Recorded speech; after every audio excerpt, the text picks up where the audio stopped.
அனைத்து கட்சி மக்கள் போராட்டக் குழுவின் சார்பாக இன்று விருதுநகர் மாவட்ட ஆட்சியர் அலுவலகத்தில் சுதந்திரம் பெற்ற நாளிலிருந்து இன்று வரை போராட்டம் என்பது மாவட்ட ஆட்சியர் அலுவலகத்தில் தான் நடந்து கொண்டிருக்கின்றது. தற்போது மாவட்ட நிர்வாகம் எந்த அரசியல் கட்சிகளுக்கும் எந்த அமைப்புக்கும் போராடுவதற்கு அனுமதி இல்லை என்ற சுற்றறிக்கையை வெளியிட்டிருக்கின்றார்கள். இதனை கண்டித்து இன்றைய தினம் நடைபெற்ற அனைத்து கட்சி போராட்டக் குழுவின் சார்பில் வருகிற 24/2/25 அன்று மாவட்ட ஆட்சியர் அலுவலகம் முன்பு தடையை மீறி பிரம்மாண்டமான போராட்டம் நடத்துவது என அனைத்து கட்சி போராட்டக் குழுவின் சார்பில் தீர்மானம் நிறைவேற்றப்பட்டுள்ளது.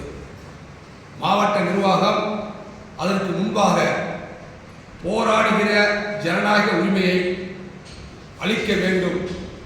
அளிக்க தவறினால் ஜனநாயக படுகொலை செய்த மாவட்ட நிர்வாகத்தை கண்டித்து மற்றும் பிற அமைப்புகளை ஒன்றிணைத்து 1000க்கும் மேற்பட்ட பொதுமக்களை திரட்டி மாவட்ட ஆட்சியர் அலுவலகத்தை முற்றுகையிடும் போராட்டம் நடைபெறும் என்பதனை இந்த கூட்டத்தின் வாயிலாக தெரிவித்துள்ளோம்.